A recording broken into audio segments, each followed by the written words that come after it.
இன்றைக்கி நம்ம என்ன பார்க்க போகிறோம் அப்படின்னா கூட்டுத்தொடர் கணக்கு தான் பார்க்க போகிறோம். கணக்கை பாருங்கள், 3, 7, 11 இப்படி போயிட்டே இருக்குது. இது 40, இதுலேருந்து ஸ்டார்ட் பண்ணி 40 உறுப்புகள் வரை கூட்டுனா நமக்கு என்ன கிடைக்குன்னு கேட்டிருக்காங்க.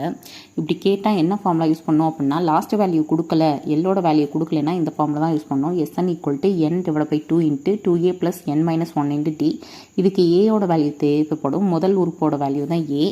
அப்போ 3, டீயோட வேல்யூ வந்து t2 - t1, 7 - 3 = 4. சரியா? இப்போ இதை வந்து நான் என்னங்கிறது வந்து 40. சரியா?